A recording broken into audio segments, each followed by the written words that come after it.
اعوذ باللہ من الشیطان الرجیم بسم اللہ الرحمن الرحیم۔ آج ہم اپنے 18ویں پارے کا دور کرتے ہیں۔ پارہ کی ابتدا سورۃ المؤمنون سے ہو رہی ہے۔ یہ سورہ مبارکہ مکی ہے۔ اس میں 118 آیات اور 6 رکوع ہیں۔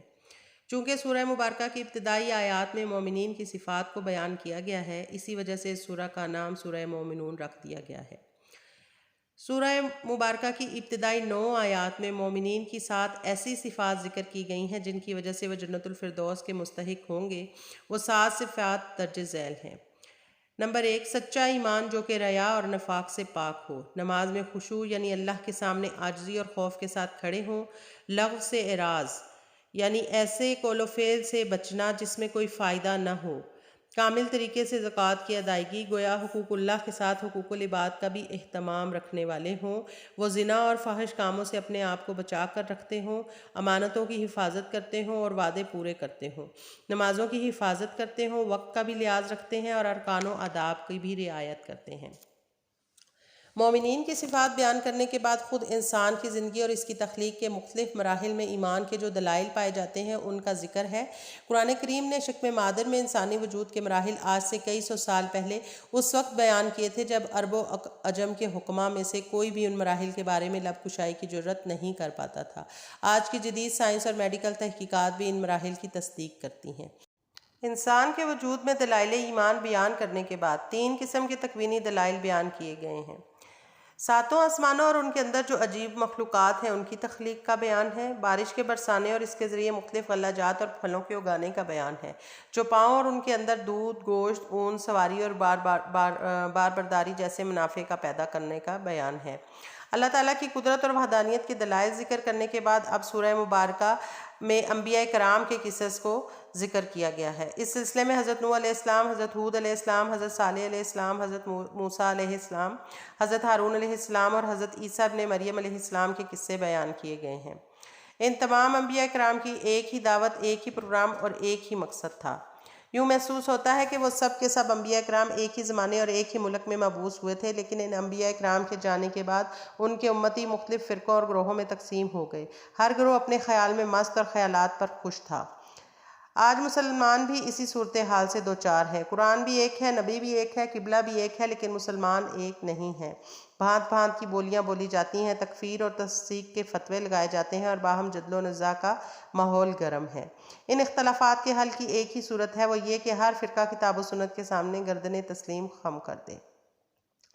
ایک طرف وہ لوگ ہیں جو باہم جدل و نزاع میں مصروف ہیں اور ان کے دل غفلت اور جہالت میں پڑے ہوئے ہیں، تو دوسری طرف اللہ کے وہ نیک بندے ہیں جو آپس میں محبت کرتے ہیں، ان کے دل بیدار اور ہدایت کے نور سے منور ہیں۔ ان لوگوں کے اندر 4 نمایاں صفات پائی جاتی ہیں۔ پہلی صفت یہ ہے کہ وہ اللہ کے عذاب سے ڈرتے ہیں۔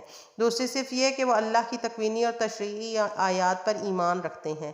تیسری صفت یہ ہے کہ وہ ریا سے بچتے ہیں اور ہر عمل خالص اللہ کی رضا کے لیے کرتے ہیں۔ چوتھی صفت یہ ہے کہ انہیں احسان کی صفت حاصل ہوتی ہے، یعنی نیک اعمال کرنے کے باوجود ڈرتے رہتے ہیں کہ پتہ نہیں ہمارے اللہ کے ہاں ہمارے اعمال قبول بھی ہو رہے ہیں یا نہیں ہو رہے۔ ان مخلص مومنوں کے مقابلے میں وہ ہرما نصیب بھی ہیں جو قرآن اور صاحب قرآن کا مذاق اڑاتے ہیں۔ ایسے لوگوں کے استہزاء اور سرکشی کے 3 بڑے اسباب قرآن مجید میں بیان کیے گئے ہیں۔ پہلا یہ کہ وہ سرکش لوگ عقلوں کو استعمال نہیں کرتے، بلکہ قرآن مجید میں غور و تدبر کیے بغیر استہزاء اور انکار کرنے لگتے ہیں۔ دوسرا یہ کہ وہ محض ضد اور عناد کی بنا پر اللہ کے رسول کو جھٹلاتے ہیں، ورنہ ایسا نہیں کہ وہ اپنے آپ کو پہچانتے نہ ہوں اور نبی کریم صلی اللہ علیہ وآلہ وسلم کو بھی نہ پہچانتے ہوں۔ وہ آپ صلی اللہ علیہ وآلہ وسلم کی صداقت اور امانت، حسب نسب اور شخصیت کو خوب اچھی طرح پہچانتے ہیں۔ انہیں معلوم ہے کہ محمد صلی اللہ علیہ وآلہ وسلم ہرگز جھوٹ نہیں بول سکتے۔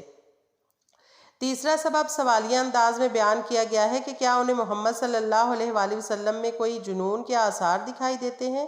یقیناً ان میں سے بعض آپ صلی اللہ علیہ وآلہ وسلم کی طرف جنون کی نسبت کرتے تھے، لیکن ان کی تکذیب کا اصلی سبب یہ نہیں کہ وہ آپ صلی اللہ علیہ وآلہ وسلم کو معاذ اللہ مجنون سمجھتے ہیں، بلکہ حقیقی سبب یہ ہے کہ وہ حق کو ناپسند کرتے ہیں اور حق کو اپنی خواہشات کے تابع دیکھنا چاہتے ہیں۔ حالانکہ اگر حق ان کی خواہشات کے تابع ہوتا تو نظام کائنات میں خلل واقع ہو جاتا۔ توحید کے اثبات اور شرک کی تردید کے بعد سورہ مبارکہ کے اختتام پر بتایا گیا ہے کہ قیامت کے دن انسان 2 فریقوں میں تقسیم ہو جائیں گے۔ پہلا گروہ علیین والا ہوگا، جنہیں سودا یعنی نیک بخت لوگ کہا گیا ہے، اور ان کا اعمال نامہ بھاری ہوگا، اور اشقیاء یعنی بدبخت لوگوں کا اعمال نامہ ہلکا ہوگا۔ وہاں تعلقات کام نہیں آئیں گے۔ کافر دنیا میں لوٹنے کی تمنا کریں گے اور وہاں ان کی تمنا پوری نہیں کی جائے گی۔ انہیں یاد کرایا جائے گا کہ وہ اہل ایمان کا دنیا میں مذاق اڑایا کرتے تھے، آج ان کے لیے خسارے کے سوا کچھ نہیں ہے۔ پھر ان سے پوچھا جائے گا کہ تم زمین میں کتنے برس رہے؟ وہ کہیں گے کہ ہم 1 روز یا 1 روز سے بھی کم رہے۔ شمار کرنے والوں سے پوچھ لیجئے، اللہ تعالیٰ فرمائے گا کہ وہاں تم بہت ہی کم رہے، کاش تم جانتے ہوتے۔ یعنی اگر تمہارے پاس کچھ عقل و فہم ہوتا تو تم جان لیتے کہ دنیا حقیر اور قلیل ہے۔ ان سے اس سوال کرنے کا مقصد انہیں حسرت میں مبتلا کرنا اور آخرت کی لامحدود زندگی کے مقابلے میں دنیا کی زندگی کی حقارت کو بیان کرنا ہے۔ اس دن انہیں خود بھی دنیاوی زندگی کی خست اور محدودیت کا احساس ہوگا۔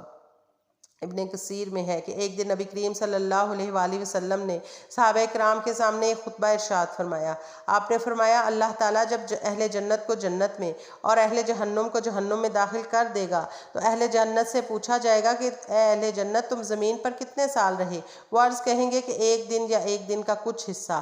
اللہ تعالیٰ فرمائیں گے، تمہیں 1 دن یا دن کا کچھ حصہ جو ملا، تم نے اس میں بہت اچھی تجارت کی کہ میری رحمت، میری رضا اور میری جنت کو خرید لیا، اب تم ہمیشہ ہمیشہ کے لیے اس میں رہو۔ پھر اہل دوزخ سے سوال کیا جائے گا کہ تم دنیا میں کتنے سال رہے؟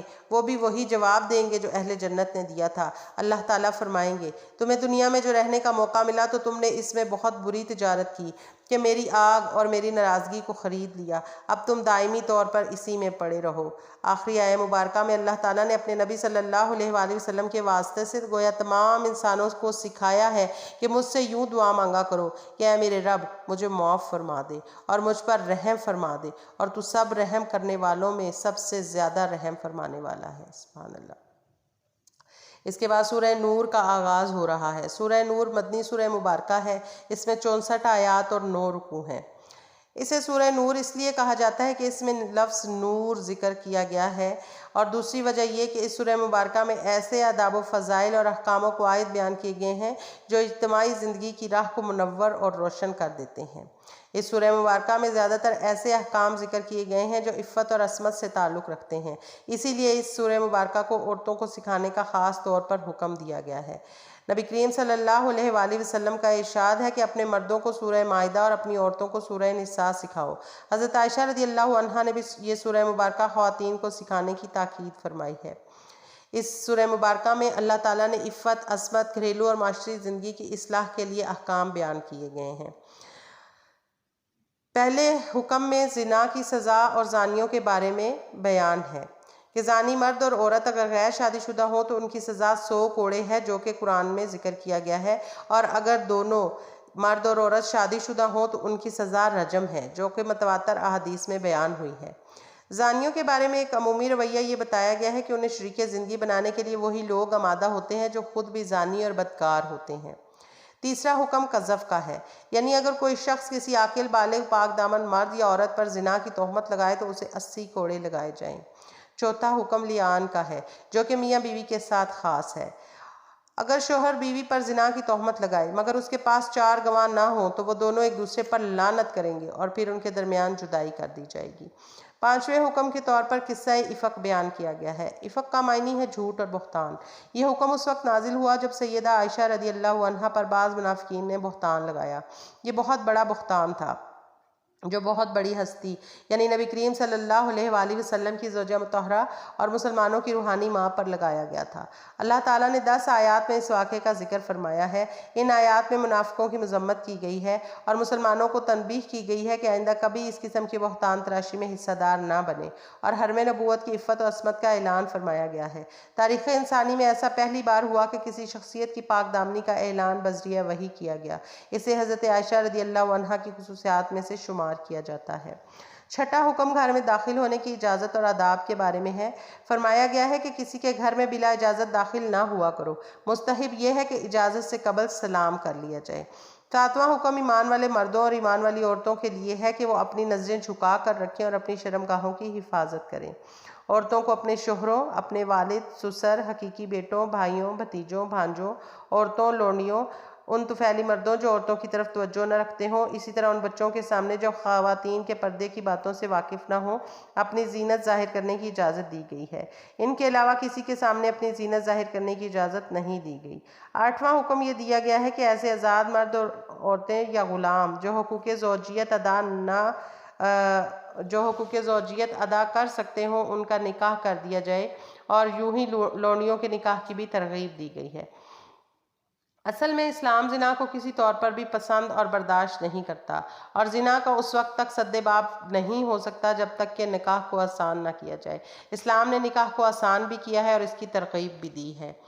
9واں حکم لونڈیوں اور غلاموں کے بارے میں آیا ہے کہ اسلام کی روشنی میں دنیا میں پھیلنے سے پہلے جنگی قیدیوں کو لونڈی اور غلام بنانے کا رواج تھا، اور اس لاوارث اور بے سہارا طبقے پر بے پناہ ظلم کیا جاتا تھا۔ اسلام نے اس رواج میں انقلابی اصلاحات کیں اور ان پر ظلم کا دروازہ قطعی طور پر بند کر دیا گیا۔ دوسرے انسانوں کی طرح غلام اور لونڈیوں کے بھی حقوق مقرر کیے گئے، انہیں آزاد کرنا اللہ کی رضا کے سبب کا طریقہ بتایا گیا، مختلف گناہوں کے کفارے کے طور پر بھی انہیں آزاد کرنے کا حکم دیا گیا، اور ایک اہم ہدایت یہ کی گئی کہ جو غلام یا لونڈی کچھ روپیہ پیسہ ادا کر کے آزادی حاصل کرنا چاہتے ہوں ان کے ساتھ یہ معاہدہ کر لیا جائے، اور اس معاہدے کو اصطلاح میں مکاتبت کہا جاتا ہے۔ 10واں حکم اصل میں زمانہ جاہلیت کے ایک قطعی حرام ذریعہ معاش کی تردید کے لیے ہے۔ نزول قرآن سے قبل بعض ظلم پیشہ اور حریص لوگوں نے لونڈیاں رکھی ہوئی تھیں جنہیں اجرت کے بدلے زنا پر مجبور کرتے تھے۔